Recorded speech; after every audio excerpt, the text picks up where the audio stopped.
What's up, everybody? Welcome to Press YYZ for February 5th, 2020. This is your one-stop shop where we bring you all the big video game news and shenanigans straight from this 6, the T-Dot, Hogtown. I'm your host for today, Nathan McInerney. I'm joined by the Sultan of Switch, Mitch George. How are you doing, Mitch? I've been better. Been worse.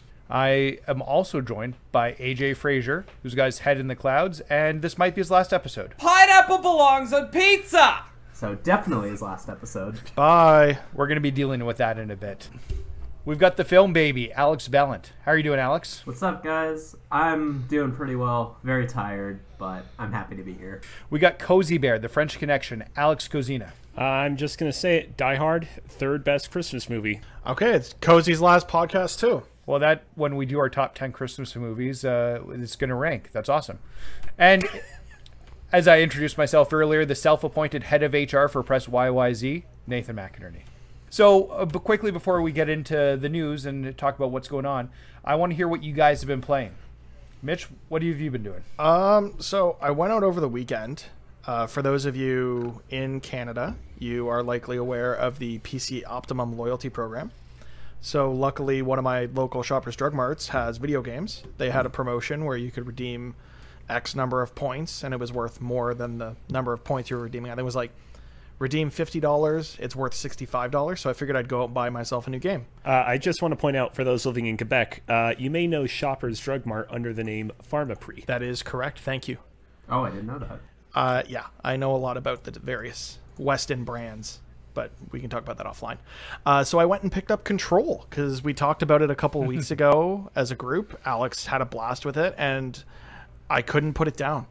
I picked it up on Saturday, and I finished it last night. Oh, nice. Yeah, what Dude, it was the ashtray maze. Oh, yeah, that, like, just don't the ashtray maze. Oh, my God. You can't even say anything about it. It's so great. I can't, but I will be spoiler for you know that one element they add to that bit? Mm-hmm. I had that on repeat all day today.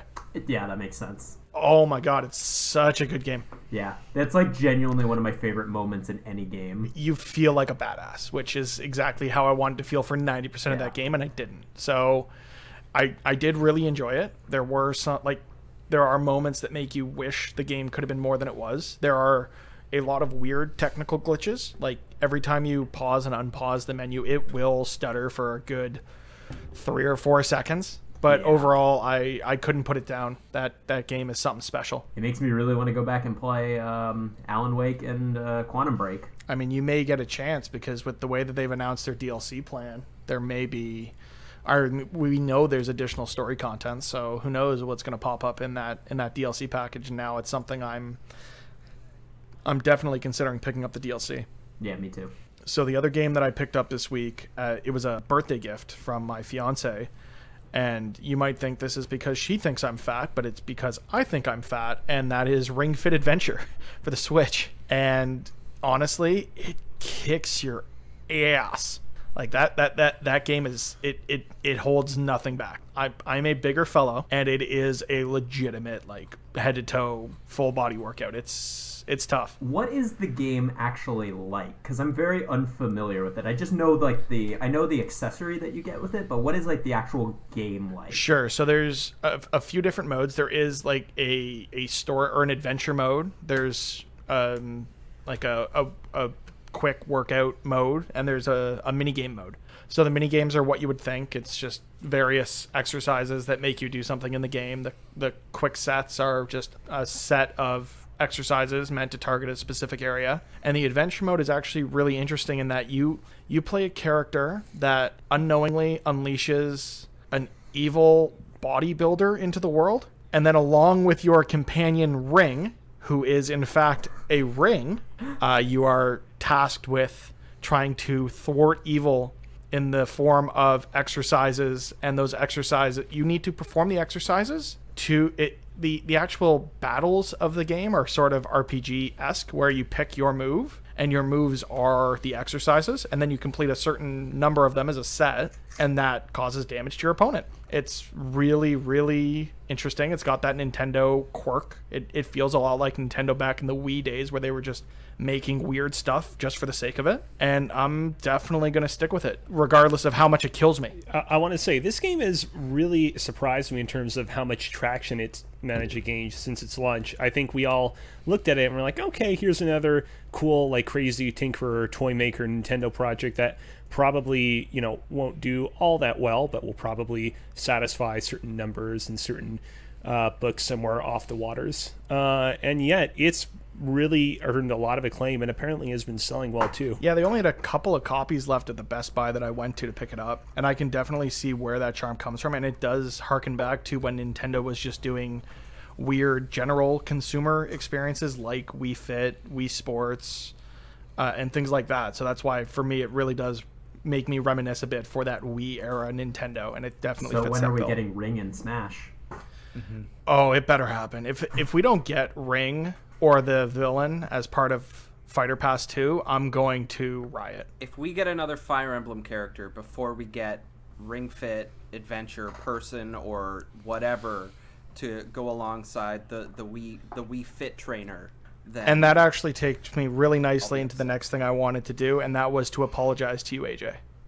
So, a couple of weeks ago, we had a conversation around what a great game Super Smash Bros. Ultimate is. And I was asked to argue why having the number of Fire Emblem characters in it is fine. Turns out, today, Sakurai, there was an interview, and he said he agreed there are too many Fire Emblem characters, and that was a mandate from Nintendo. They decided which characters were going to be added to the Fighter Pass or to the game. So to AJ, I'm sorry. I was wrong. This was not Sakurai's doing. And I concede to you that there are far too many Fire Emblem characters in Super Smash Bros. Ultimate. I hear you. I understood your point of view at the time, and I accept your apology. And I'm glad you've decided to be on the right side of history with this one thing. Pineapple does not belong on pizza. Nathan, it's all yours. Belongs on pizza. I've taken up too much of your time. All right. Let's move on to Cozy. Cozy, what have you been playing? So I continued my trek through the Half-Life game expansions, Half-Life 2 Episode 1 and Half-Life 2 Episode 2. I'm not going to spend too much time talking about them because I already talked about them in the previous episode that we did and also the Secret Lost episodes that came before them. Other than to say that they are both really, really good. They hold up incredibly well. And while unfortunately I can't wholeheartedly recommend playing just them because they follow up on a lot of narrative points that are introduced in Half-Life 2 and you would be confused if you just went straight into Half-Life 2 Episode 1. I think that they are very good, and if given a decision between playing that and any other game from 2006, 2007, you can't go wrong with them. The other thing, though, that I played just a little bit of, but enough to say that I have an opinion on it, is Star Wars Jedi Fallen Order. I got this game as a gift from my parents and for Christmas. And the thing is that historically, I've done a very poor job of playing video games. So my parents have gotten me as gifts for Christmas or birthdays, at least over the course of the past decade.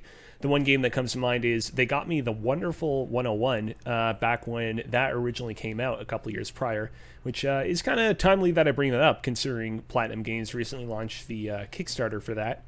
And I was like, cool, I'm really happy that you got this for me. Thank you very much.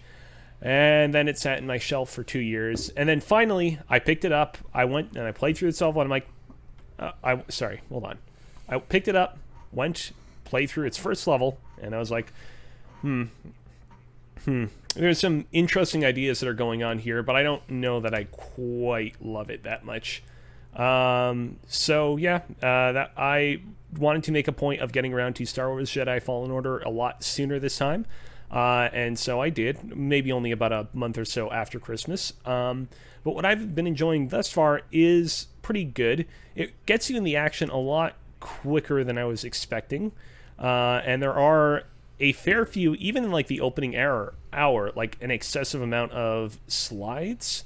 But I've enjoyed what I played thus far, and I'm looking forward to more of it. Perfect. Thanks, Cozy. AJ, let's move on to you.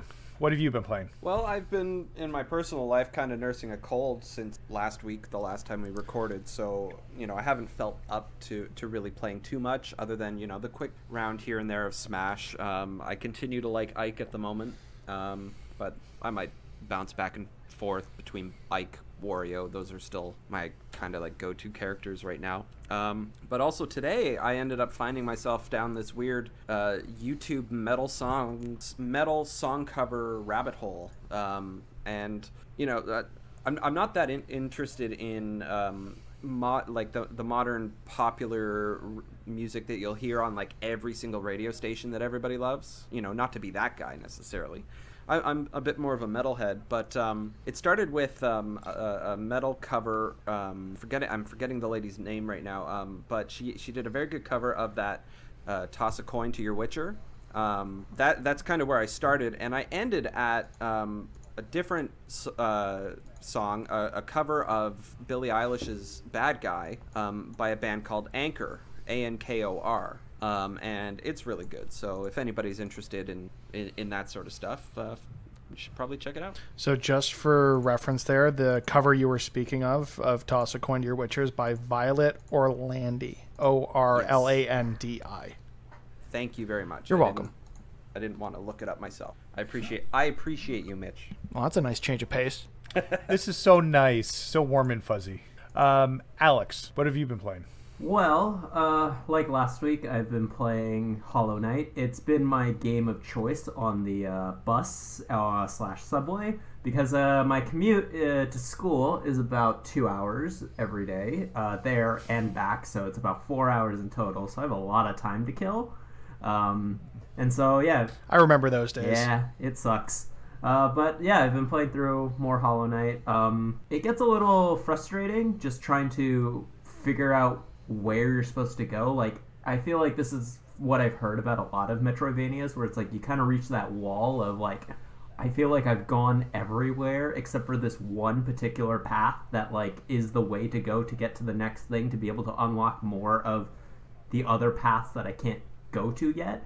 And so it's been getting a little frustrating because especially when I've been playing it, I haven't had internet access, and so I just like kind of have to bang my head against the wall and just try to figure it out. For some of us older folks, that's how we used to have to play games. There was no guides, there was no internet. You had to figure this shit out for yourself. So I'm glad you're experiencing this game in that way, because that's how it's meant to be experienced.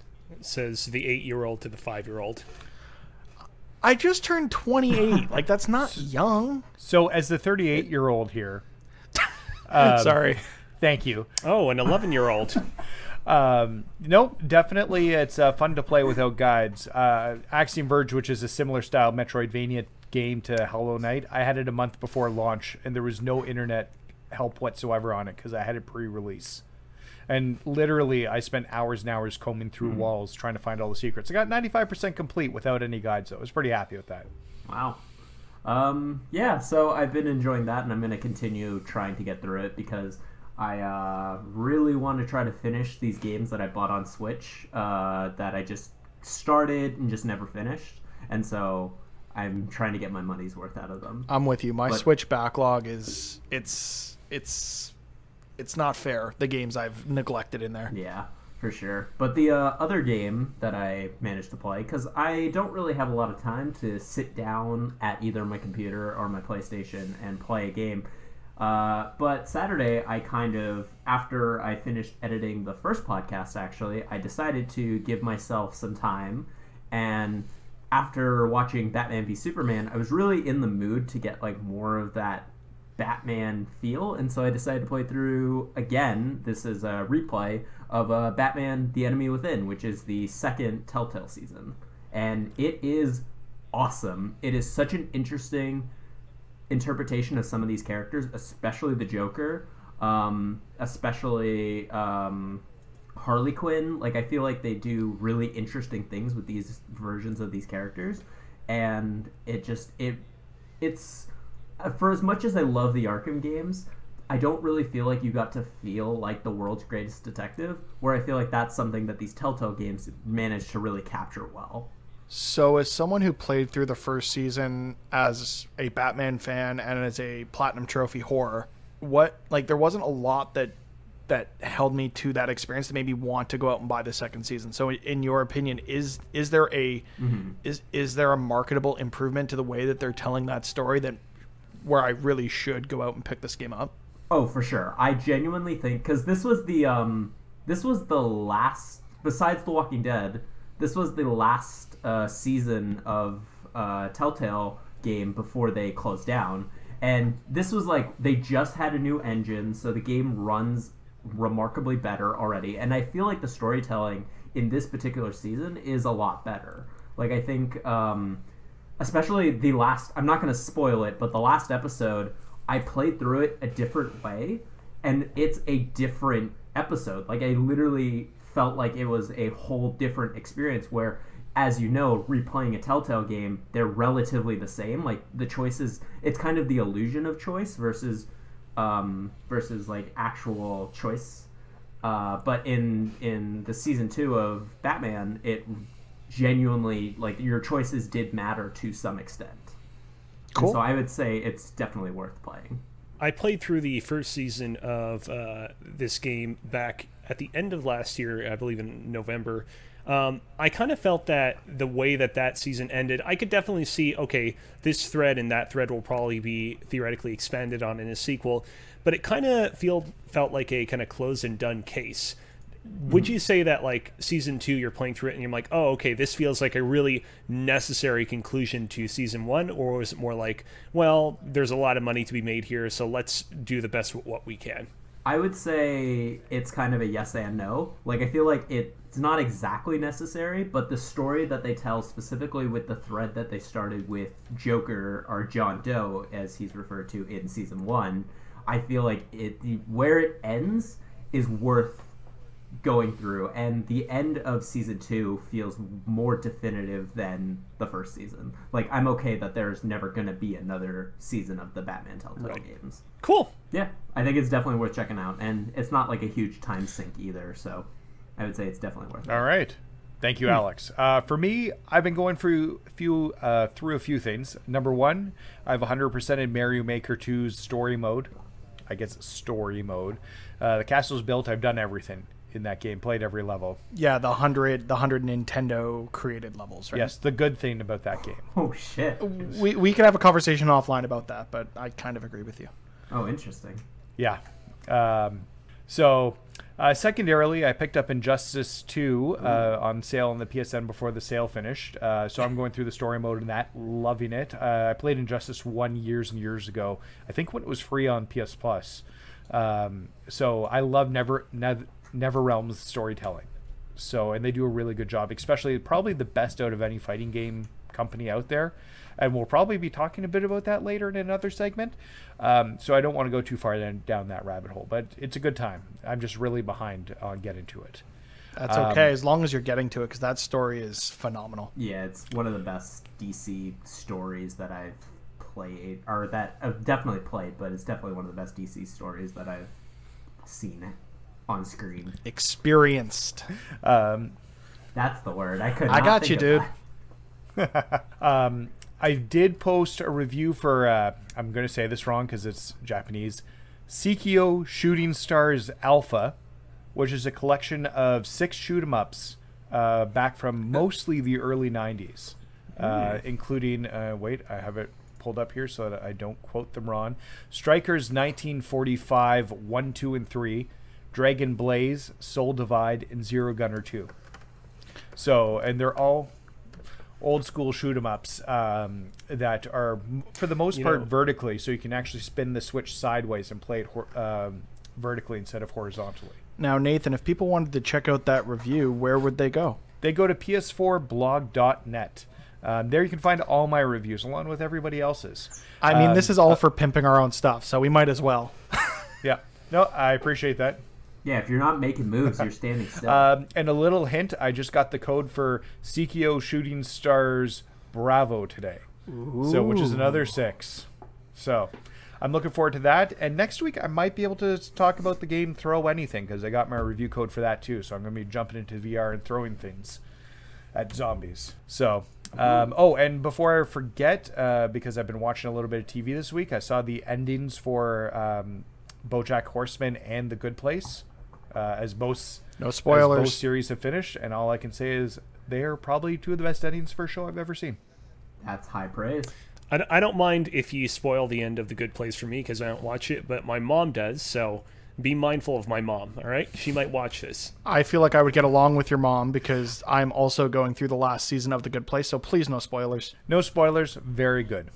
So that wraps up what we've been playing. So now we're going to get into the weekly news dump, and I'm going to let Mitch take us through that. We need a jingle, Mitch. Can you give us our jingle? That's a little derivative, isn't it? I was going to say, it seems inspired. Here comes the news. I don't know. Hold on a sec. Let me try one. Welcome to the news. All right, you need to do that every week. Yeah, have fun repeating that. Yeah, Alex, be sure to clip that out, and we'll basically have it on a soundboard. Okay. Great. So the first story we've got is there's a couple pieces to this, but the first one I pulled is from the Hollywood Reporter from Patrick Shanley, and that EA revenue balloons even further over the last quarter of 2019. And the big takeaway out of this, I pulled from GameSpot from Eddie McCouch. I hope that's how you pronounce it. In that EA made almost $1 billion from microtransactions in the fourth quarter of 2019 alone. That's Madden money. Yeah, Ultimate Player Packs. Well, I was going to say most of it coming from the Ultimate Teams modes in FIFA, Madden, and NHL. The EA did also say that they were pleasantly surprised by the performance of Star Wars Jedi Fallen Order, topical to what Cozy was speaking of earlier, that it performed marginally above expectations. They expected sales of in the $6 to $8 million range, or they're expecting sales to reach 10 million copies by the end of fiscal year ending March 31st, which is pretty crazy. So, like, I'm curious, internally, were they like, we've had kind of a pretty toxic fan reaction to the past couple of Battlefront games. We better temper our expectations with this game as well? Or maybe was it like a review score thing where the game wasn't, it reviewed well, but people were a little bit apprehensive about the glitches and stuff, and they thought that would eat into its sales? I'm sure both probably factored into it. These people are way smarter of predicting these sort of things than any of us, so we can speculate, but it was probably, largely based on the trends they saw from their initial Star Wars releases. And the fact that this is not I mean, you can see based on their microtransaction numbers in the quarter, knowing they were releasing a game that did not rely on a microtransaction-driven model, they probably assumed that it may not sell the way that their other games that have those same sort of hooks in them for consumers. But I think it's more so with shipping a single player game like Star Wars Jedi Fallen Order, you expect a smaller margin of sales typically, but doing so with such a well-established franchise, to me it's not surprising that it surpassed their sales expectations. I think, like you said, Cozy, they probably tempered them based on the negative reactions to their previous games, but the general consumer who goes out to do their holiday shopping typically doesn't know about those things and probably bought Battlefront for their niece or nephew 2 or 3 Christmases ago. So they go out, they see a new Star Wars thing on the shelves, they're like, hey, little Billy there likes Star Wars, I'm gonna buy him the Star Wars thing. So I'm sure it's, I don't know. I'm no expert. I just hope that, because of them being pleasantly surprised, that we start seeing this as a positive thing when it comes to single-player games. I really hope that whatever BioWare is working on next, because they've obviously dropped Anthem, that whatever... Dragon Age 4, isn't it? I think so, but I'm not sure if that's confirmed. Regardless, whatever their studios are working on next, I hope that, and Respawn, whatever they're working on next, I just hope that this is a positive trend, that maybe they can have the FIFAs and the Maddens that make them all of the money, and then also we can have some nice single-player games as well that only make some money and not all of it. I think based on this, you have to expect that Respawn is almost immediately starting work on a sequel to Fallen Order, right? Yeah. That's a no-brainer based on these sales numbers. But also, Respawn is 3 teams, so yeah. There's a team working on Apex, there's probably a team that's already been greenlit to do Fallen Order 2, and hopefully, fingers crossed, we see another Titanfall. Please, and not screw it when it gets released as well. Please, EA. God, I love Titanfall 2 so much. That was a great $12 spent when I bought that game on sale. I bought it day one. I was going to say, I feel like at this point we're more likely to see a big, meaty Apex Legends single-player campaign than a Titanfall 3, which I'm not against, but I just think that's more likely. Rope the Apex characters back into the single-player story of Titanfall, and let's see what they can do with that. That would be interesting. I think AJ's just stumbled on something, though. Let's cross over those two games. Let's have Titans with the character development that we have from these Legends, and see where they can go with that. Like, I think that would be really cool, especially with the parallels. They're drawing in more inspiration from the Titanfall side of this universe in Season 4 with the announcement of Forge being sponsored by Hammond and immediately having him being murdered, which was great. That whole tease was just beautifully done. It would be cool to see those universes cross over into something bigger, more single-player focused, because I dabbled in Apex, but I'm much more of a single-player kind of guy. So yeah, EA makes lots of money off microtransactions. Who would have thunk it? So into our second story, and I see underneath this, insert impassioned rant here from Nathan, so I feel like he may have something to say about this. And it is the disaster of a launch that Warcraft III Reforged has had. And the main source we're pulling this information from is Eric Kane over at Forbes. But honestly, I'm just going to let Nathan run wild with this because I'm not a Warcraft guy, so whoever is, have at it. Yeah, how do you fuck this up? Please tell us. All right, let's start this new segment. Hey, Blizzard, what the fuck? Seriously. This is Hold on. Can I say something? Yep. Okay, two things. First off, my mom is going to listen to this episode, and she might be very flustered when she hears you say that. And two, we are a Canadian podcast, and, you know, Canadians are known to be polite, sincere, nice beings. So I think that we need to replace that F word with another. He did start it by saying sorry. That is true. All right. Well, I forgive you in this one instance, but how about... You guys have any ideas? Okay. All right. I've got it. Hey, Blizzard, what the fork? Seriously. Right. This is Warcraft 3. Warcraft 3, the original launch, has a 92% on Metacritic. It's a fantastic game and a classic. And all you had to do was update it with 4K visuals, new cutscenes, and quality of life improvement, and just put it out there, because it's a fantastic game on its own. Yet, we got what you gave us. This has been a year of screw-ups for you. Between the BlizzChun debacle, the Diablo Immortal, which I'm not so angry about as other people, but Diablo Immortal for phones, you needed this goodwill. You started to earn it back with Overwatch 2 and Diablo 4 announcements at BlizzCon. Somehow, you started to garner that back, even after the BlizzChun disaster. But then this happened. You knew this game wasn't ready.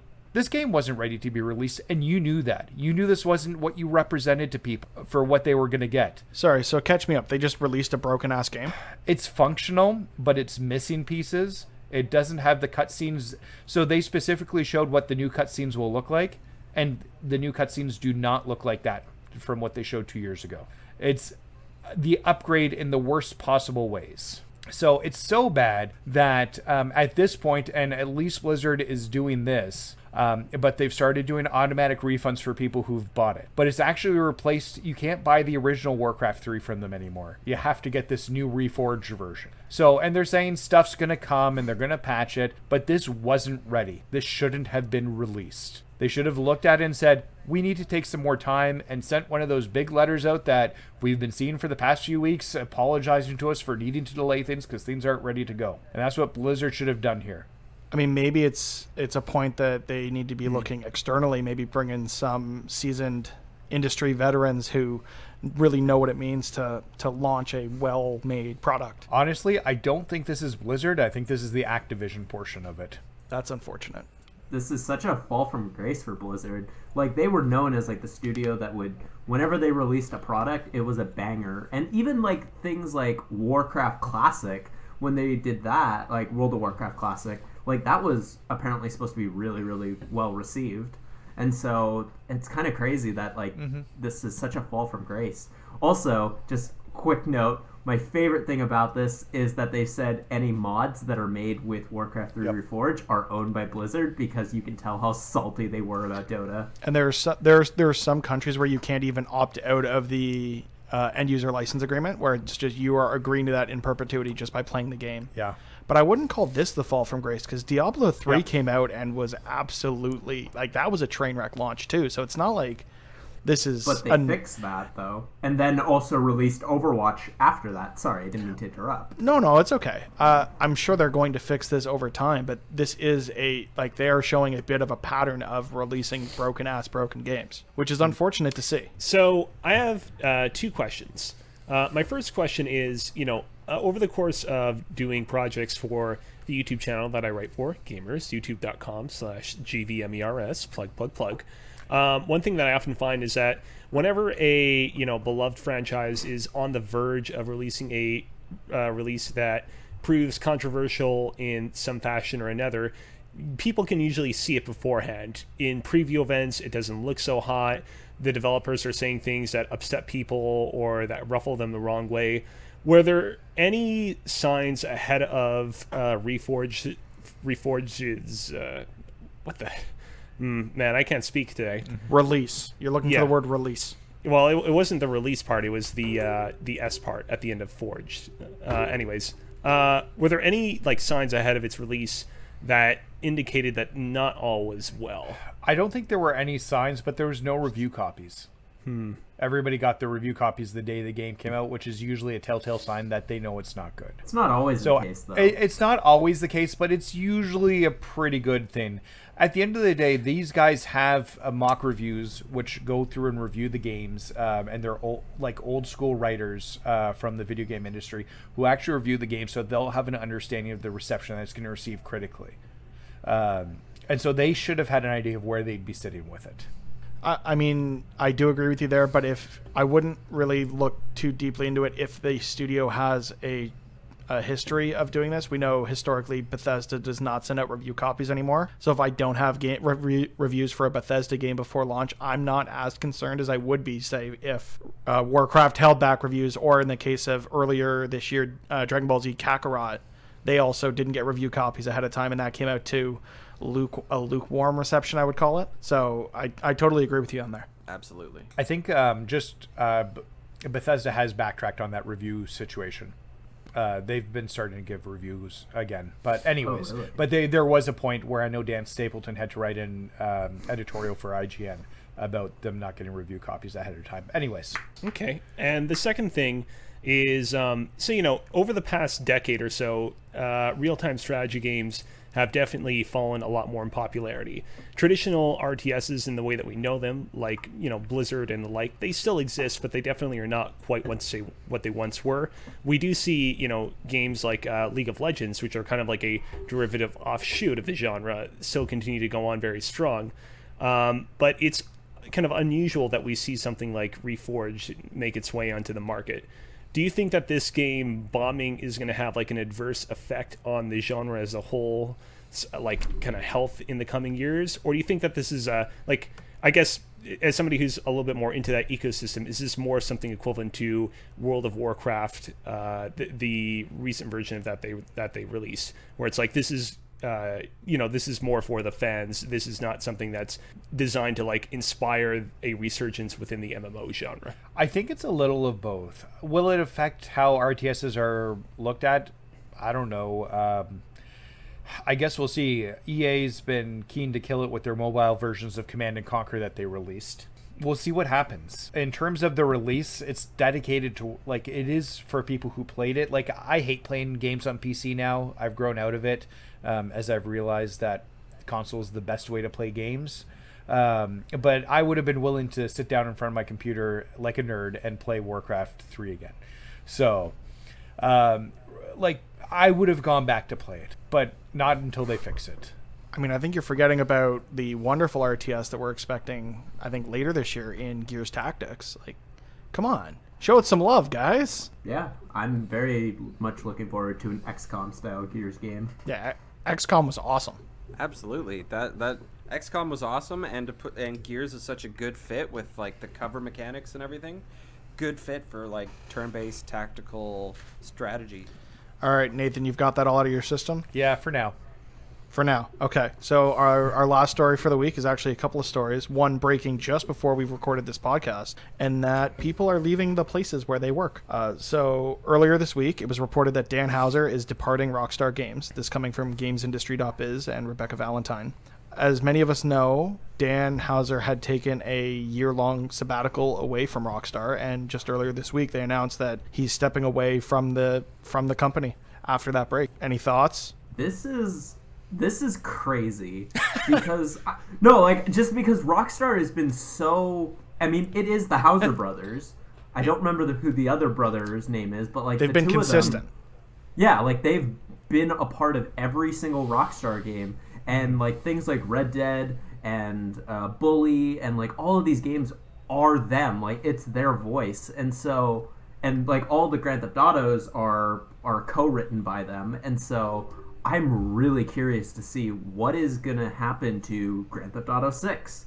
I think we're not seeing it anytime soon. Yeah, I mean that's what's gonna happen. Yeah. Grand Theft Auto 5 is still making too much money. So. But I mean, yes, but they didn't have to make Red Dead 2. But they said, you know what, we have all this money, let's make something new. And so I genuinely think there will be a Grand Theft Auto 6. I think it's going to take multiple years to come out. But, I mean, I'm really interested to see from a writing perspective what that's going to look like. Because I think Red Dead 2 was like pinnacle or like the top of what Rockstar can do writing-wise. And so now they have to get new people in to write these games. Are their voice going to change?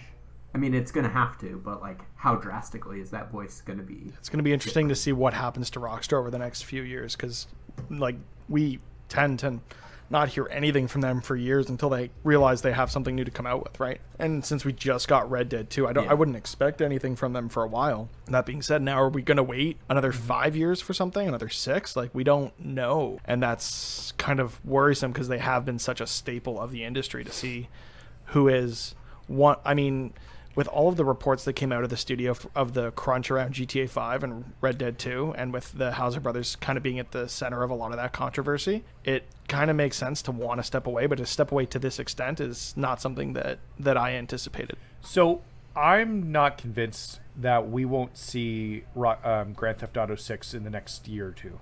Rockstar has two teams, one separate for Grand Theft Auto, one separate for Red Dead Redemption. And as we all know, Grand Theft Auto 5 came out in 2013. It's been 7 years since it came out almost. I don't know. We'll see what happens, but I could see it coming this year or next year and just being thrown on us as a surprise. 2023. That's my prediction. 2023. Grand Theft Auto 6. Seeing another sort of end-of-generation, cross-generational game like GTA 5 was, where it came out on PS3 360 and then eventually made its way and made probably most of its money on next-gen consoles. Yeah, I bought it twice. Grand Theft Auto 5 is probably their best game. I bought it 3 times. You guys are terrible. I personally think that we're going to probably be waiting a little while longer until we see the next Grand Theft Auto. There was a quote that I believe Dan Houser said a couple of years ago, I believe it was 2018, where he was asked about a hypothetical Grand Theft Auto 6, and he said something to the effect of, and I believe that this was meant in jest, that there are so many crazy things going on in the United States right now, like culture is changing at such a fast rate that we, can't figure out what to crystallize and put in our game. Like, literally anything that we put in our game right now will be considered, oh no, that's not parody, that's actually just blatantly copying what's going on right now in United States politics or what have you. Not to get too political right here, but that's more or less the effect of what he was saying.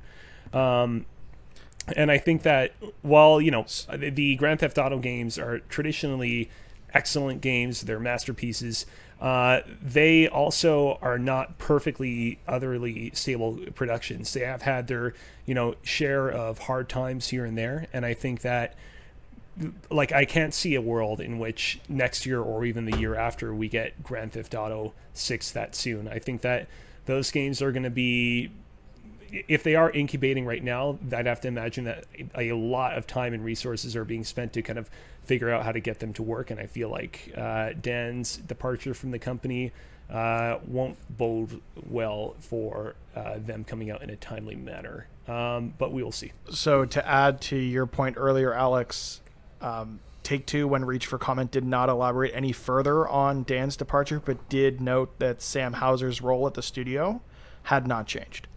So as of now, the other Houser brother is staying put, but they've been creative partners for so long, I would be surprised if it remained that way for all that much longer once Dan decides on what he's going to do next. And the other... It'll be really interesting to see what he does next. Sorry, I didn't mean to... No, it's okay. I was just going to segue into our next story, which kind of ties back to our Blizzard talk, in that, announced just before the show started, so these are some fresh takes, Rod Ferguson announces he's joining Blizzard to oversee the Diablo franchise. It's coming from... Blizzard just got a little more Fergalicious. Hell yeah! Oh my god. Why? So this is definitely going to be AJ's last podcast. Fuck. Oh, fork. Sorry, Cozy's mom. Sorry. Yeah, so this is coming from IGN and Matt Kim. Rod Ferguson, the head of the Coalition Studio, the creative, or I think he was the director on... Yeah, he was creative director on Gears 4 and 5. So he was director on Gears 5 and head of Microsoft's Coalition Studios, announces he's joining Blizzard in March to head up the Diablo franchise. In a quote saying, "Leaving is bittersweet as I love our Gears family, the fans, and everyone at the Coalition and Xbox." Now this story is still developing, but guys, what's going on? Where's my Gears 6? What's gonna happen? Yeah, this is gonna be really interesting for Gears because after Cliff Bleszinski left, departed from the franchise, and the franchise then went to Coalition, Rod Ferguson was the face of Gears at that point. He was the person to bring it into the next generation. And so, well, yeah, he moved from Epic to Microsoft to form the Coalition after Cliff left Epic, right? Yeah. So he's been a part of the whole franchise since the beginning. So I really am going to be interested to see who's gonna step up to take his place. Do we think this maybe, does this bode negatively for Diablo 4? Are they in real trouble over at Blizzard that they need someone to come in and right the ship, so to speak? Are you guys worried at all about that side of the coin over at Blizzard? Since we just talked about how they're having difficulties releasing games in a reasonable state. From what we've seen with Diablo 4, it seems to be in good hands at the moment. The trailer that they put out at BlizzCon was creepy as fork. And they put some gameplay out, and it looked really interesting as well. So I'm not super worried about it right now, but it could be that they just wanted to get that darker feel to it, and maybe they felt that this would be a good way to go. And maybe it was just time for a change. Who knows? It's easy to think of these situations sometimes and think, oh man, we're in the control room and everything is breaking and the room is on fire and it's flooded. And sometimes it's just oh, there's a leak in this one place. We need the right wrench to be able to fix it. Hey, there's this guy over here at this studio that fits the bill. Let's bring him on. Maybe he is being brought on to fix some sort of hole or gap, but it's not like there's a monumental issue at hand. Do we know what team specifically is if they're is handling the remasters and Reforged versus the new stuff of the mainline franchises and everything? Because there's clearly an Overwatch team, there's clearly a Diablo team, there's clearly, it's probably some they're getting the new kids to try and make this Reforged. Yeah, maybe. we don't know a lot about the inner workings over at Blizzard. They keep things pretty close to the chest. What I was thinking actually just now, we never got Diablo Immortal released, right? No, it's still supposed to be coming. I think I've signed up for it on my phone, so when it does come, it's supposed to tell me. So maybe this is maybe the issue isn't with the mainline Diablo. It's trying to fix the image of the franchise, especially with the reception that the mobile game got when it was first announced, because he's overseeing the whole franchise, not just the core Diablo games, right? Maybe they are expanding out into this Diablo universe. We did see that with Gears, where they branched out into Gears Pop and Gears Tactics under Rod Ferguson. So maybe it is more of a portfolio management opportunity as opposed to righting the ship of one specific game on one specific platform. It 100% could be. I guess we'll have to. This is going to be a wait and see. 100% maybe. I love our hot takes here. Yeah. Oh, I don't know. Maybe. I don't know. Sorry, Nathan. Go ahead. Definitely. It's definitely a maybe. Definitely a maybe. You know what? This is just gonna have to be a wait and see approach, and we'll see what happens. Cool. And with that, I think that wraps up our news segment. We have some deals. It's raining deals. Cozy, I need another jingle for It's Raining Deals. Woo! No, I got this one. So, it's raining deals. Hallelujah, it's raining deals. Do-do-do. I feel like I've heard that somewhere too. It's short enough that it's not copyright infringement. We're fine. That's where I was going to go with it too. So I don't know about that. I think it's kind of derivative. All right, hold on a second. Yeah. Let me do one very quickly. Deals, I'm dealing it. We're going to talk offline. We definitely can't use that one. Okay, so the deals that we've got this week, Drinkbox Studios has announced that all of their games that are on Switch are going to be 50% off for the next few days. So this sale is going to end Monday, February the 10th. So you've got 50% off of Guacamelee, Guacamelee 2, Severed, and Mutant Blobs Attack, which is criminally underrated and such a great little... It's a short experience, but it's a ton of fun. Highly recommend getting out, picking that one up if you haven't played it yet. Real easy platinum if you want to hop over into the PlayStation ecosystem, but this sale is specific to their games on the Nintendo Switch. As mentioned previously, this is a Canadian-based developer. In fact, they're located in Toronto, where all four of you guys are. So if you're listening to this podcast and you're Canadian, support local produce. Absolutely. So this actually is kind of surprisingly relevant to me. For one, I've never played any of these games, and so I'm really excited I'm going to pick up all four of them, but I'm doing it for a specific reason.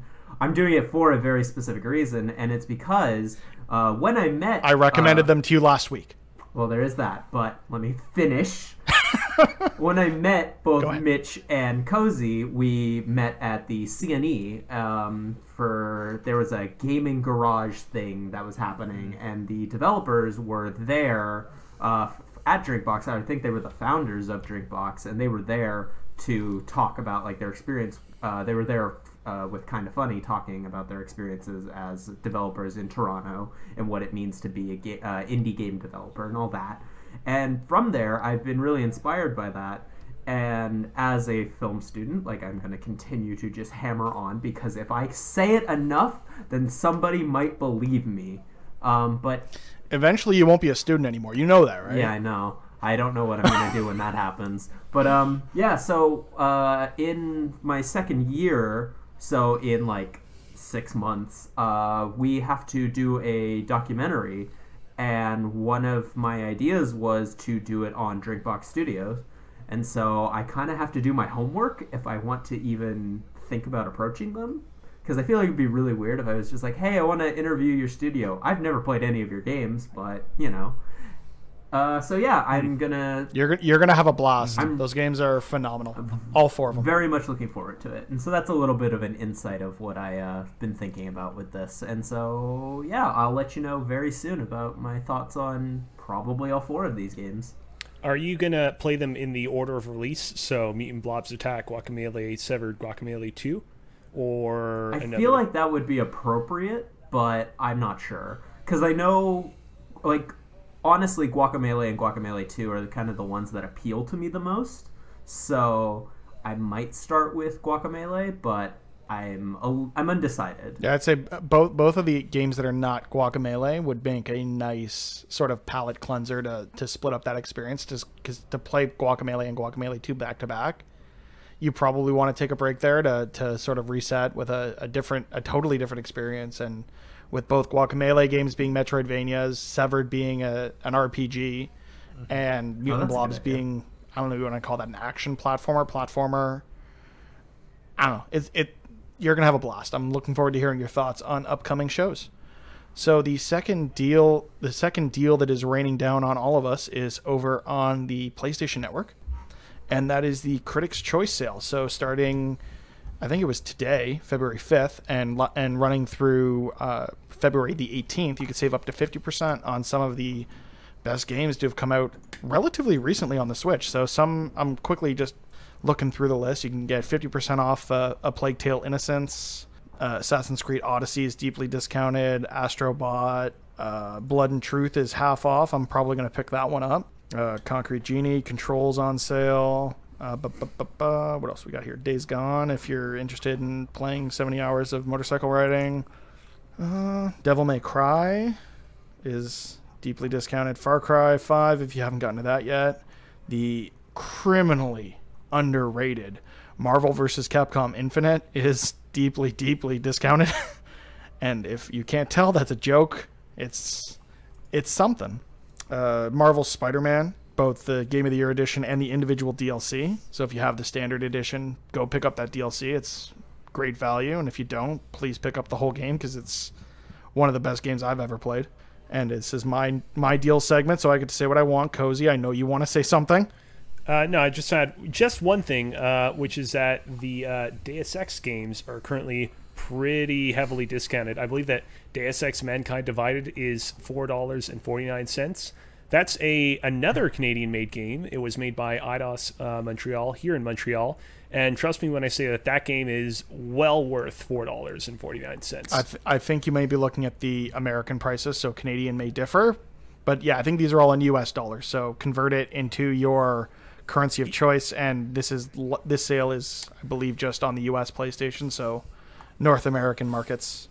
I mean, we had statistics after the last show that showed that we do have American listeners. So yeah, what I'm saying is not inaccurate to a certain percentage of the people that are going to listen to this. Agreed. So Super Hot, also discounted. I need to be able to say this on the podcast, and it is PG, so don't get mad at me, Cozy. South Park, The Fractured But Whole is deeply discounted. Should have your mom play that. Oh, she'd probably enjoy the heck out of that one. The Witcher, Wolfenstein 2. Yeah, lots of really, really good games on this list. So if there's anything here that piques your interest and you haven't picked it up yet, definitely try to take advantage of that sale. Back to you, Nathan. So now that we've done It's Raining Deals, we're going to move on to the topic of the show, which this week is going to be Video Game Rehab. This is a new segment for us, which we're trying, because we're going to try a few different segments to see what works best. So we needed a quick intro for Video Game Rehab. Who's got this one? Mitch, I believe that it was you who came up with the idea originally, correct? Nah, this is Nathan's baby. Oh. No. I just mean yeah, so... Hey, it's Video Game Rehab. Yeah. I don't want to go to rehab. No, we're getting too derivative again. Okay. Rehab, Video Game Rehab. All right, we got some work to do on these jingles. We're not very good at the whole music thing. Yeah. So, what I wanted to do is basically take a game where it's having struggles. So I want to go through the history of it quickly, what our experience is with it, why it's slumping or why it's having problems, and then. But the big question is, what's the plan to fix this franchise? How do we bring it back to where it should be? Because as 5 white dudes who have never developed a video game, we know what we're talking about. Excuse me, sir. I actually developed at least 20 video games. I'll have you know. Okay, I don't know what I'm talking about then.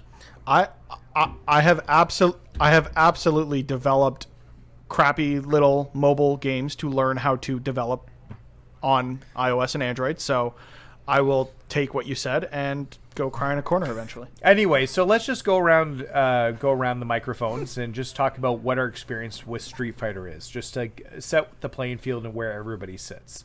So AJ, how about you? So Street Fighter has always kind of eluded me. I always found that it was, for me, a little bit unapproachable.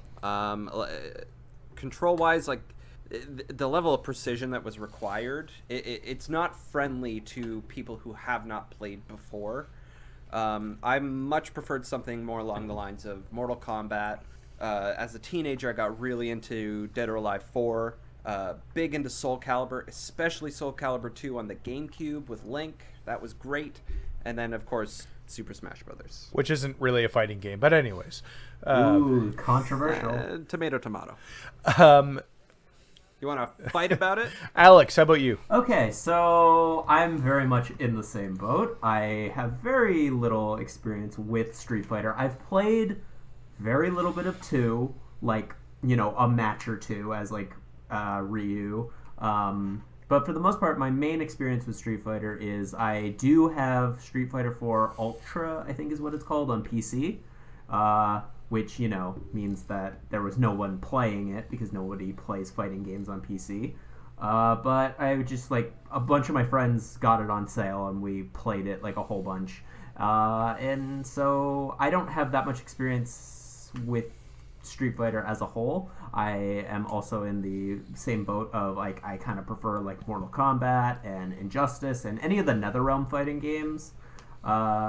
but for the most part, fighting games aren't really my genre of choice, so I'm not super familiar with. All right. Cozy. I honestly can't even remember the last time I tried playing a Street Fighter game, to be honest. I definitely have tried playing them at one point or another, but unfortunately I don't recall when or where. That said, I have played like other games that are, let's say, within the Street Fighter family. Like, for example, I have played a bit of the Marvel vs. Capcom games or the Marvel vs. games. The last one that I have like distinct memories of is, you guys remember Tatsunoko vs. Capcom on the Wii? Yeah. Yeah, I played a little bit of that. I actually got it on my birthday the year it came out, because it came out relatively close to that. And I remember actually genuinely having a lot of fun with that game, even though I could tell that I wasn't very skilled at it. And it was, I mean, that game was interesting because there were a lot of characters in that game that the Wii didn't really see a whole lot of. Like, you had a mech from the Lost Planet series. You had Frank West, who appeared in that pretty poor Dead Rising port on the Wii. Overall, not a game that I played a whole lot of, but a game that I enjoyed playing. Other than that, not much Street Fighter experience. All right, Mitch. I did not expect to be coming into this conversation with the most experience out of the group, except for maybe yourself, Nathan. But I've played a ton of Street Fighter over my my video gaming career. So I inherited an SNES back in the day, and when I did, I received both Street Fighter II and Super Street Fighter II. Or, yeah, it was probably those Super two. Street Fighter 2. And I played a ton of that as a kid. That was like my first fighting game, was learning how to play Street Fighter really, really poorly, and just sticking with either Chun-Li or E Honda because I could spam one button and it would do fun stuff. Or Blanca. Blanca also did that. Over the years, I did play. That was sort of like where I stopped playing Street Fighter until the release of Street Fighter 4. Picked that up when it came out, had Street Fighter 4 Ultra on the PS3. Also picked up Street Fighter 4 for the 3DS, which was an experience, to say the least. Especially on that circle pad. That thing did not hold up to that game. Yep. But over the years, akin to the rest of yourself, I've kind of grown away from the franchise in that my tastes have kind of changed. I really enjoy, like, I am a bona fide comic book geek. So the various Capcom crossover games have actually appealed much more to me than the root Street Fighter franchise. So Marvel Superheroes, X-Men versus Street Fighter, Marvel versus Capcom 2, Ultimate Marvel versus Capcom 3, even dabbled a bit in MVC Infinite that I mentioned earlier, as well as the Injustice games from NetherRealm. Again, being the self-proclaimed nerd I am, as well as gravitating more. I know you're going to, like, most people would argue it's a party game, but I really enjoy the Smash Brothers franchise and what that has done for the fighting game community. So my interest in Street Fighter has waned over the years, but you know what? One of us did our homework, and I actually went out earlier this week, and it was on sale on PSN, and I purchased Street Fighter V specifically so I'd have a little more to talk about when it came to this conversation today, because I care about having a well-formed opinion when Nathan brings something as interesting to the table as, sending Street Fighter to rehab. All right. I guess for my history, as I'm the one who brought up the franchise, I've played quite a bit of it. I'm older. I actually remember going back to the arcades and playing Street Fighter 2 in the arcades. And when I was able to bring it home and play it on my Super Nintendo, and I didn't have to drop quarters into it anymore, it was probably the best thing ever. From there, I played the Turbo Edition, and then the Super Street Fighter when we got the new characters added. But then what really hit me, what I fell in love with the franchise with, was Street Fighter at the Street Fighter Alpha series. It started to mix in super moves more, and the meter bars, and the characters were great. And then throughout that, you had multiple iterations. You have Street Fighter 3 with 3 versions. You've got Street Fighter 4 that had multiple versions. You have Street Fighter EX, the terrible 3D fighting version they tried to do to copy Tekken and Soul Calibur, which just did not work. One of my favorites, Street Fighter the movie, the game, which is as terrible as it sounds. That's the one that looks like Mortal Kombat, correct? It looks like Mortal Kombat, and literally they've taken the scans from the movie. So Guile looks like Jean-Claude Van Damme from the movie. So they've improved the model, is what you're saying? Maybe?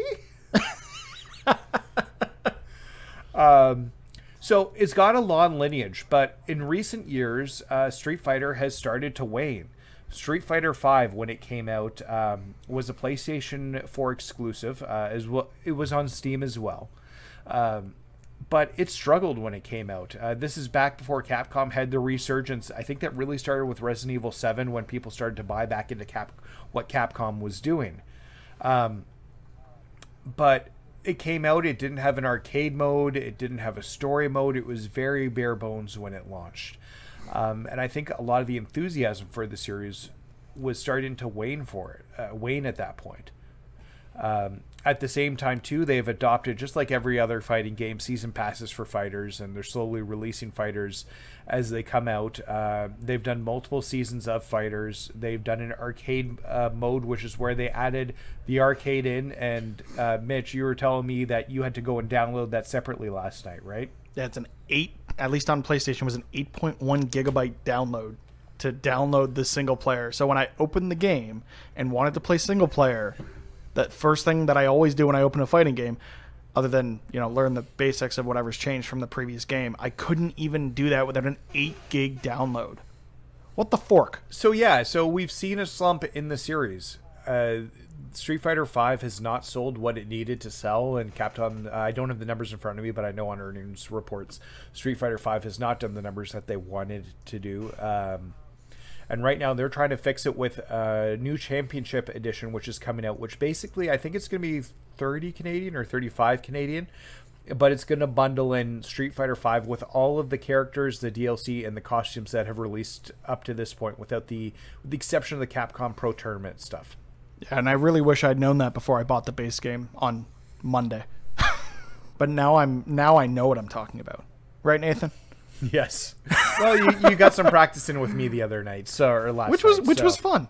Once we could figure out how to actually join a game. So I guess the big question is, for you guys, what do you need to know about the series and where it is, so that we can come up with a plan on how do we fix Street Fighter V? So, if I'm remembering correctly, this Street Fighter V released very troubled, didn't it? Like, did it not have a story mode or something like that? I'm struggling to remember what it was. There was something big that was missing from... Nathan literally just said what it was missing at launch. There's a reason this is your last episode. Perfect. But seriously, that troubled launch, like that specifically with that, like how does a developer specifically get into that position where they just miss the boat so hard on, like, here's all the things that were in the previous game, right? Yeah, sure, you might take out stuff and re-add different things and change some things around, whatever, but that is what I just struggle with, like the overall encompassing, like, big picture of it. Like, I don't know how they missed so hard on that. So I would speculate, and this is entirely speculation on my part, that they missed so hard on the launch because they were trying to hit something else. And they were specifically trying to hit this launching before the end of their fiscal year. So Street Fighter V launched originally on PC and PS4 on February 16th, 2016. Most fiscal years end at the end of March. So even if they'd given their developer another month, based on the post-launch support of Street Fighter V, wouldn't have added much to the conversation. This was probably almost entirely, like, speculating, of course. This was most likely done just to hit that deadline of releasing before the end of a fiscal year. They had some commitments to stakeholders and just had to get it out the door. So, like, the one question that I have is, when I originally scrolled down on the Run of Show document for this week and I saw Video Game Rehab Street Fighter, I was kind of like, this isn't exactly the kind of franchise that I originally pictured in mind when we discussed doing Video Game Rehab. I was thinking of something, like, I was under the impression that we would be going on some sort of franchise that's literally dead, that literally has no games out right now at the moment, that's not making any money, etc. and so forth. And I guess my question is, like, you guys see a need for the franchise to be revitalized. Do you find that your friends as well, Mitch and Nathan, feel the same way as well? When you go to spaces where there are other Street Fighter fans, when you talk amongst the community, are they all in agreement with you guys? I mean, I'm strictly a casual, so don't ask me about the community at all. I just play the games for fun once in a while. I think it still has a strong reputation in the fighting game community just because of how solid Street Fighter V is. Take Street Fighter V with all of the features that it was missing at launch, it was still a solid fighting game. And that was still the feedback in the reviews and the feedback from people playing it. So it had that solid base to it, which was good. And I think for the general fighting game community in general, that was a positive experience. They're not necessarily concerned as much about arcade modes and story modes because they're in there for the playing. They want to see the frame data. They want to see, like, learn the moves. They need to, like, learn everybody competitively.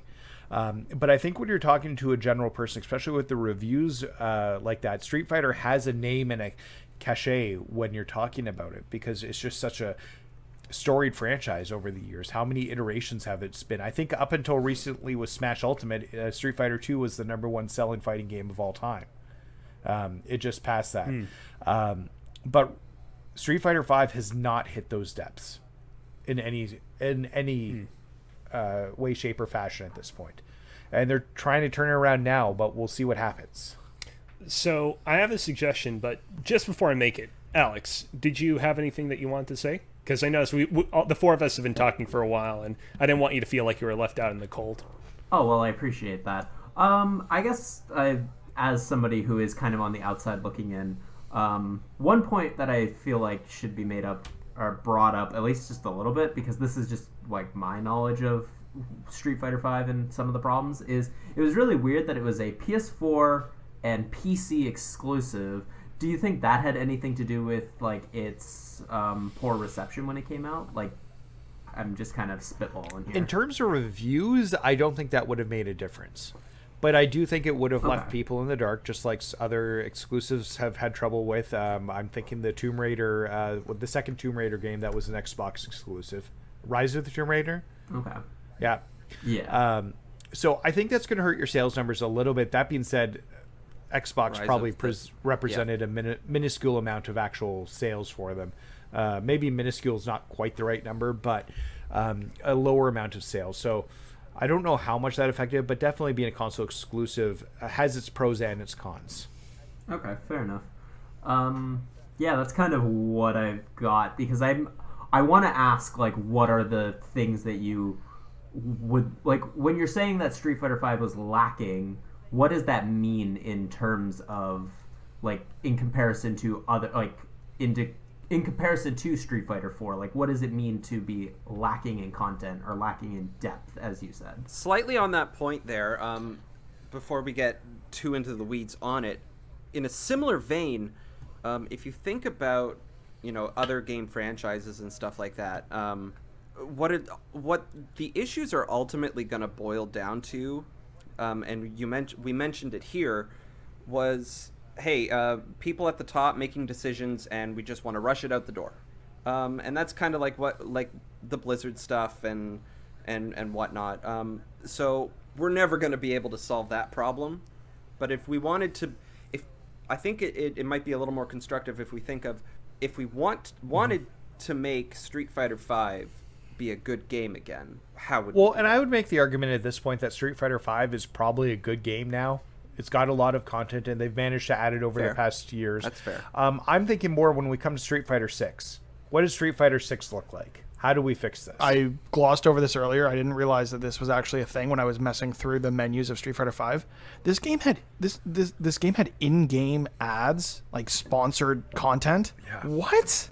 That was added later. Like, how do you get away with this stuff? Yeah, that was a thing.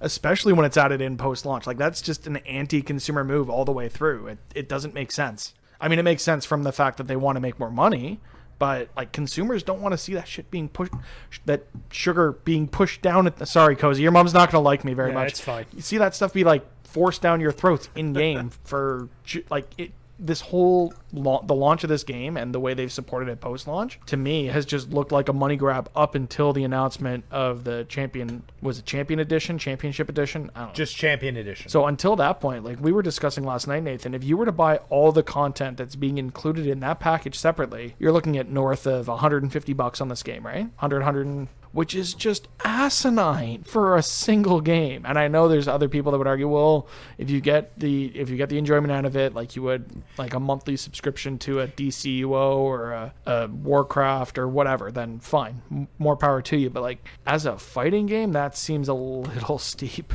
And this comes from a guy who's bought all the DLC for Smash Brothers. Unfortunately, this isn't just an issue with Street Fighter. This is an issue with the fighting game community in general. I reviewed Dead or Alive 6, and it also, at launch, had a plethora of DLC costumes and bikinis and scantily clad things that people could pay into the hundreds of dollars that you can buy for that series. With most fighting games, as we've seen with the NetherRealm Studio fighting games, and as well as the Tekken games and the Soul Calibers, there's season passes in all of them now, Samurai Showdown, that add new characters and stages, and kind of build hype for the new characters when they're coming out, and Smash Brothers. So that seems to be a consistent thing right now.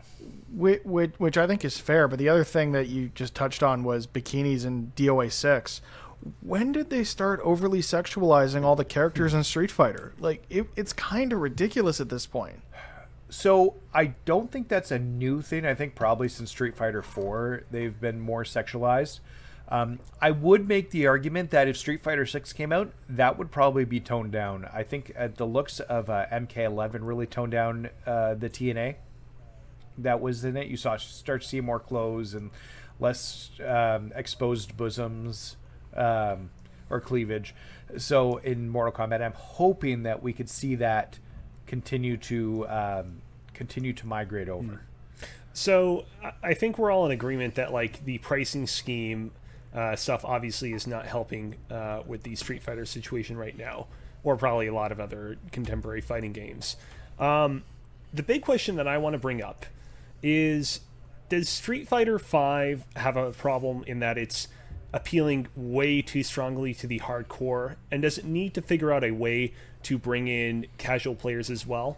Does it need to figure out how it can position itself so that it can market itself in the way that Smash Brothers does, where it's like it's either a legitimate competitive experience or it's a fun couch experience with your buddies?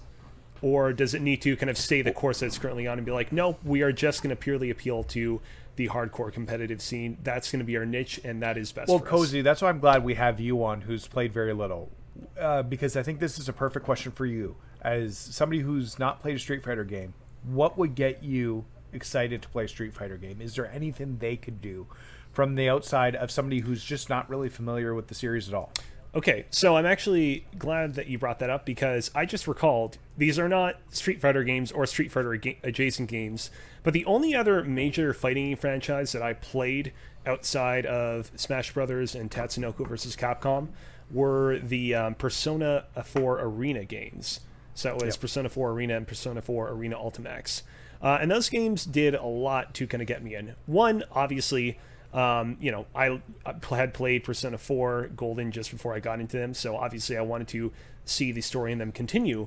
But two, the story games in both of those releases were incredibly robust. Like, really, really, really, really, really, really robust. In the first one, I'm not going to get super in detail as to what happens, but basically it's kind of like a classic campaign mode in a fighting game where you can experience the story from any of the main characters' perspectives, and the story changes in response to that. But each person's individual story has like a ton of voice recorded dialogue and interesting little scenarios and details and snippets that when you play all of them together reveal a really kind of surprisingly detailed and nuanced story.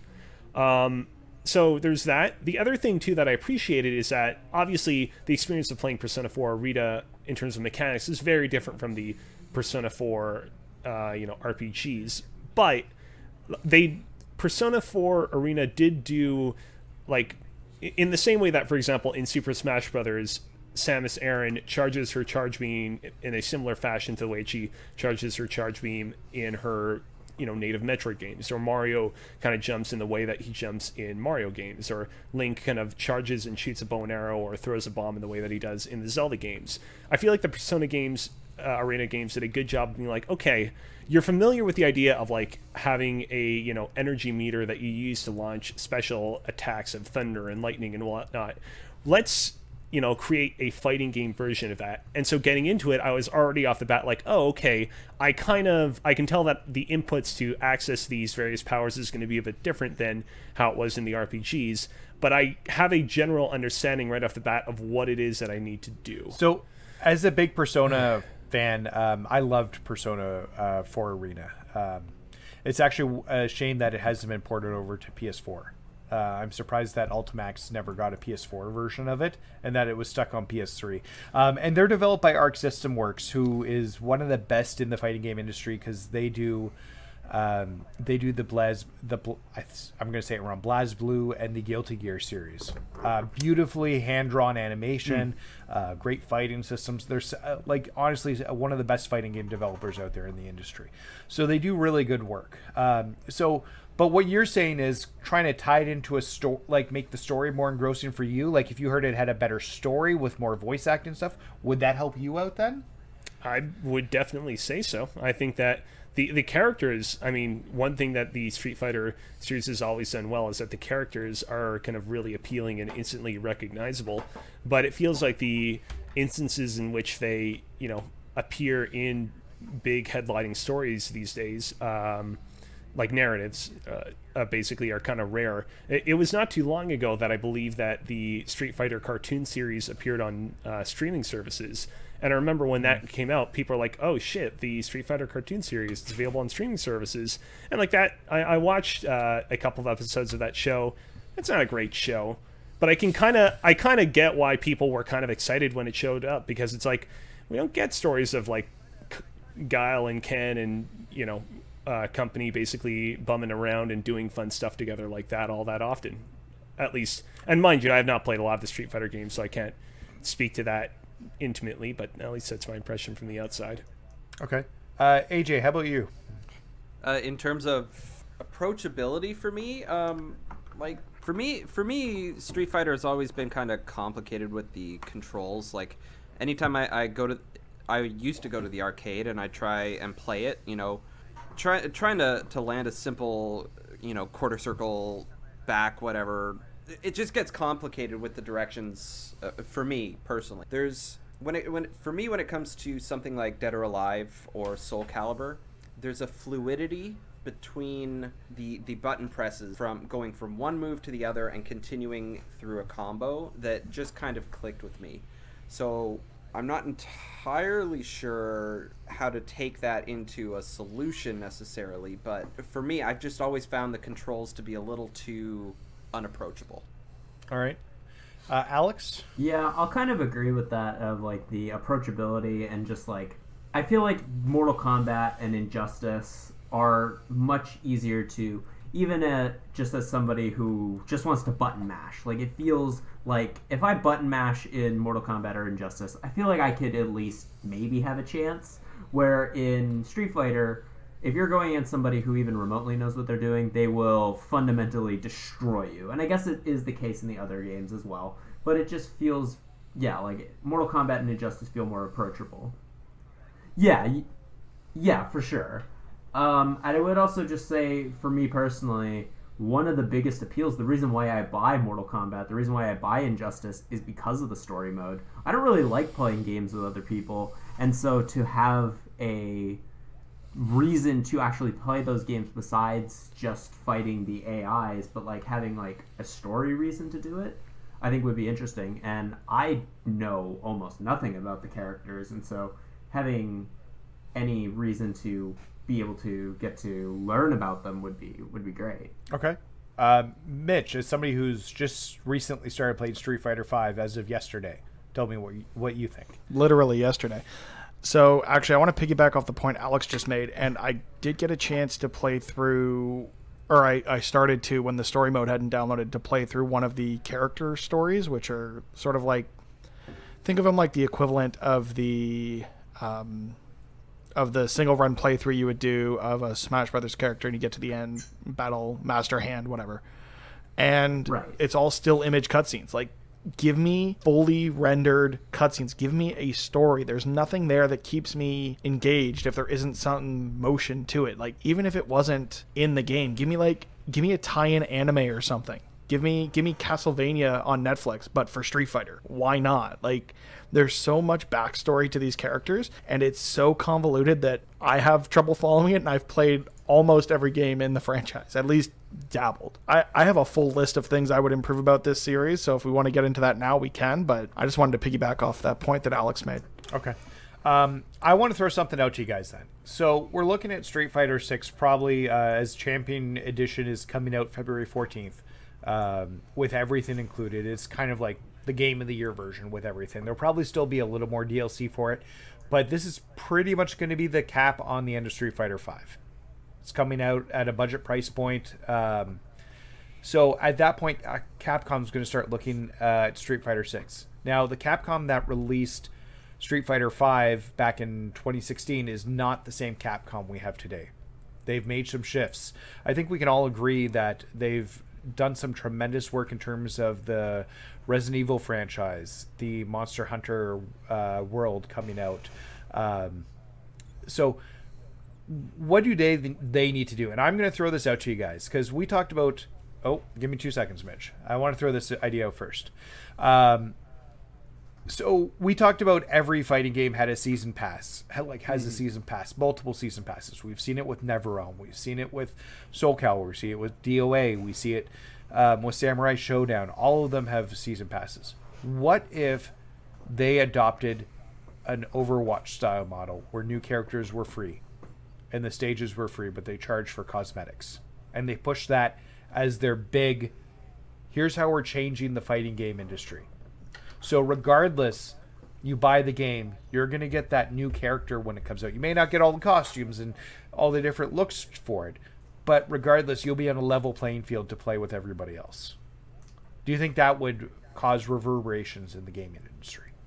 I mean, I think I'd be all supportive of that. I would hope that when they do that, though, they follow the kind of Apex Legends or, well, Overwatch model of introducing every new character with a really nice, cool intro movie on social media. Like, speaking of Apex, I mean, Apex was free, and, you know, there were a couple DLC characters, and they're still continuing to do that. You pay for the cosmetics and everything. I think, for me personally, if you want me to play Street Fighter and give it a real shot, the cost of default entry needs to be super, super low. Like, put it on Xbox or PC Game Pass or something like that, or one of those upcoming services, something like that, and then I can just jump in and play at any point. So let me counter that argument, AJ. What if instead of it coming in at like a budget price with a small roster to start, and they add this DLC down the road? What if we got Super Street Fighter Ultimate, and they go the Smash Brothers route of this next game is the platform to play Street Fighter on? It is they will release that game, and from the get-go, every character that's been in a Street Fighter game in the past, everyone is here. They get every character they've had in the past. You start out with a roster that is ridiculous in size because of the great history this franchise has, and it celebrates the history that this franchise has had, and then any future DLC is just net new. And what I would recommend for that route is, let's get crazy. Let's add Nemesis. Let's add Chris Redfield. Let's add friggin' Frank West, Monster Hunter guy. Like, let's get weird with it, because you get weird with it and you introduce these games from other franchises that aren't native to Street Fighter, you're gonna pique a lot of people's interest. I think that would be super cool. Like I mentioned earlier, for me, controls and like the approachability of playing the actual game has been the biggest issue, right? So lowering the cost of entry to something like a Game Pass or even like an Apex model would probably be my in, unless you do something like so far out there like what you're talking about, like what Dead or Alive 4 did with a Spartan from Halo, or what Soul Calibur 2 did with Link from The Legend of Zelda. Those two games were my entry points into those franchises, and I love those two franchises now because of it. So if they could surprise me that way, so the standard Capcom fare wouldn't surprise me necessarily, but something else might. So let me just let me set the stage for what I'm going to recommend, and you tell me if this would grab your attention or not. They come out, they say every character that's been in a Street Fighter game will be in this game. Okay? Character, stage, costume, whatever you want to do. And then their one more thing at the end of their presentation is they announce their first DLC fighter, and it's Wolverine. They're gonna go back to the well. They're gonna reestablish that partnership with Marvel, and they're gonna start bringing in totally out of left field characters, and that would set the stage for, you don't know what's going to come next. If they still want to go the traditional season pass route, as long as the pricing is appropriate, go for it. But if you have Wolverine or Nemesis or friggin' Ty the Tasmanian Devil or Tiger or whatever the heck that thing is, like, okay, here's my suggestion on that. Make an Avengers style fighting game like Injustice, but with the Marvel vs. Capcom like control schemes, and then you know what? Maybe then I'll be able to cross that bridge. So they did try that a bit with Marvel vs. Capcom Infinite. But this was the Capcom that, was doing exactly what they did with Street Fighter. There was no proper community management. They didn't tell people what was coming. They overpromised, underdelivered. They made all the mistakes that old Capcom made. So you give me something to the quality of Ultimate Marvel vs. Capcom 3 from the PS3 360 days, I'm all in. You make that just Avengers, like we had the what was it, X-Men fighter back in the day, Children of the Atom. Children of the Atom. You give me something like that, Avengers style, I'm 100% in. One thing I forgot to mention, I also played the Dragon Ball FighterZ game a whole bunch when that came out, and super approachable. Dragon Ball is what got me in there, and the fact that it was actually super approachable and everything, absolutely. Yeah, they need a baby mode for lowering that barrier to entry into Street Fighter, for sure. And so I feel like they've had it in the past, but it's not something I remember there being there now. So like a simple control scheme option. Yeah. For people who just want to maybe get through the story, that makes it a bit easier. I'm gonna say, or something like Injustice, where after a few losses you have the option to skip a fight. Just let me get to the story if that's what I'm there for. Because like Alex, when it came to something like Injustice 2, I was there for the story, less so for the. I grew up on the Street Fighter fighting mechanics, so to go to something like Mortal Kombat or Injustice doesn't feel right to me. If that makes sense, there's a different feel to it. So for me, the Street Fighter style has always been my style of choice, but from a story perspective, NetherRealm's knocking it out of the park. Yeah, so I actually echo that completely, Mitch. Playing Injustice 2 right now is really hard for me because it does not play like I'm used to fighting games playing.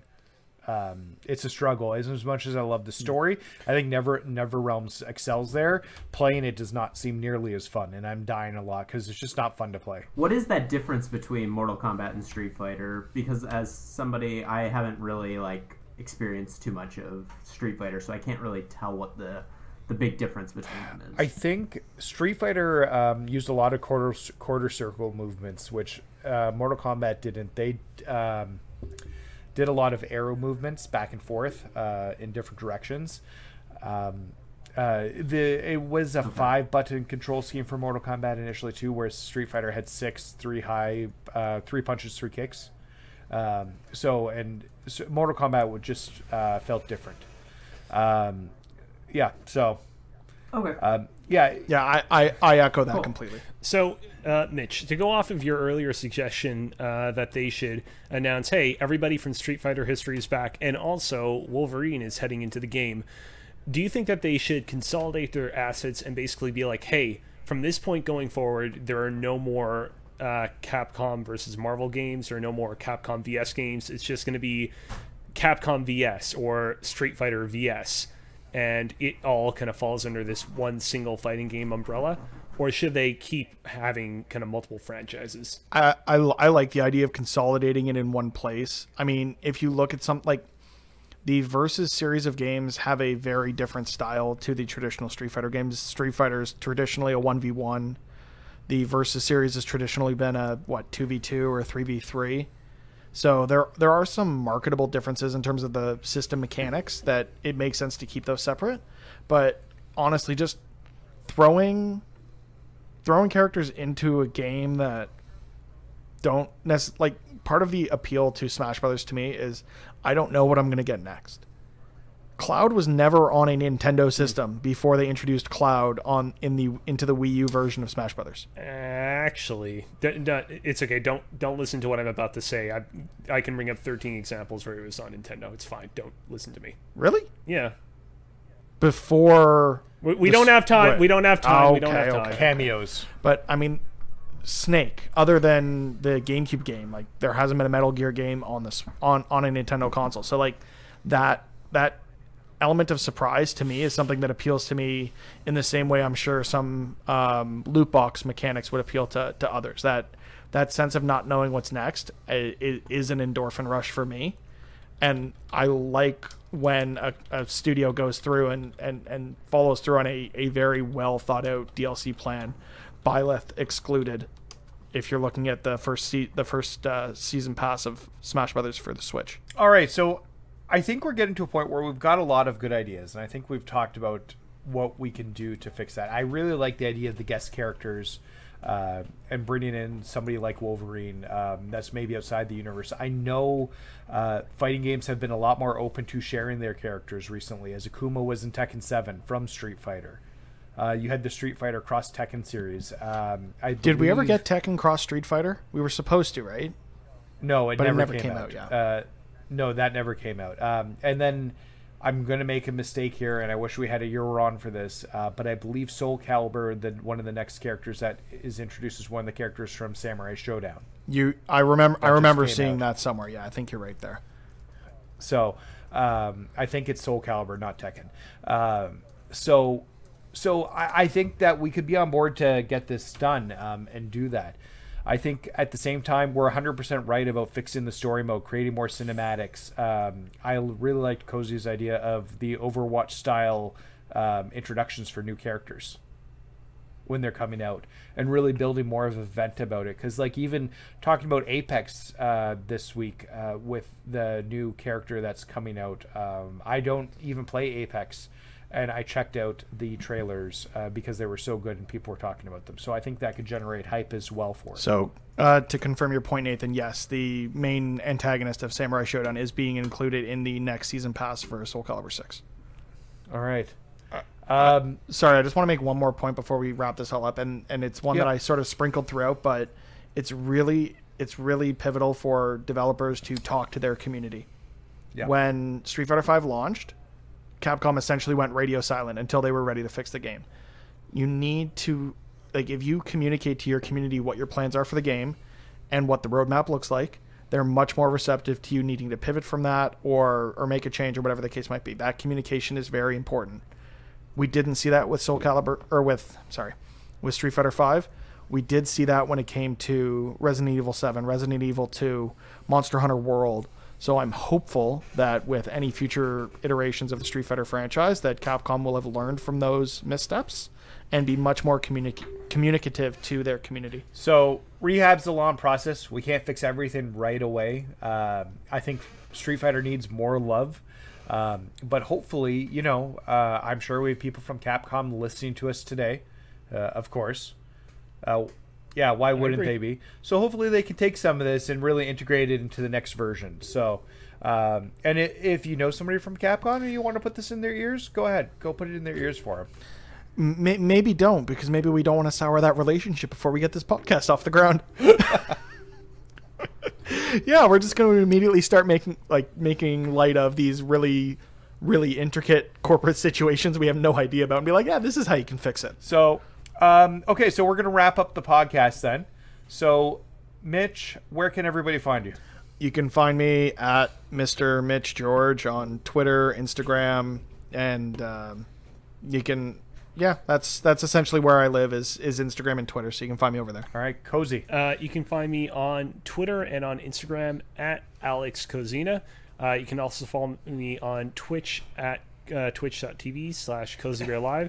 And also be sure to check out youtube.com/gamers, GVMERS, which is a YouTube channel I write short form documentaries for. Awesome. As we've fired AJ this podcast, and this is his last one, where can people catch up with you for the foreseeable future? You can follow me anywhere. I'm Times Hero on all the things. That's Times Hero, capital T, capital H. Also, inverted controls are the correct way to control your Y-axis. How do we disable your audio? Seriously. I was gonna say you have to edit all of that out in post. I'm just gonna cut him out at this point of the entire podcast. Alex.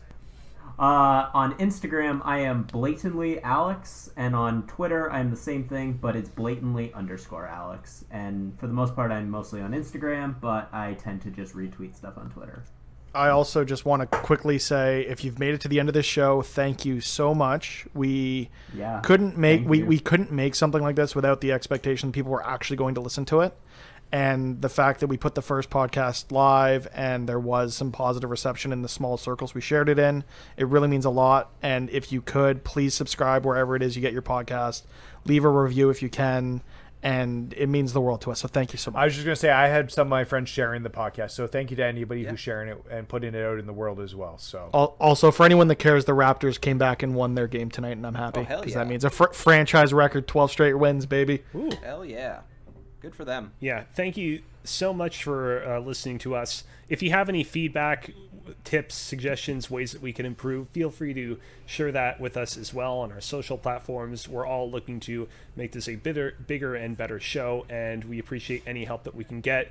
That being said, if you had any complaints about anything AJ said, he's not going to be on the show next week, so it doesn't matter. Pineapple belongs on pizza. Oh, get a new hot take already. All right. Die Hard's a good Christmas movie. So I'm going to wrap it up. You can follow me on Twitter at @the_NMAC and check out my reviews at ps4blog.net, where I always have a constant stream of reviews going up.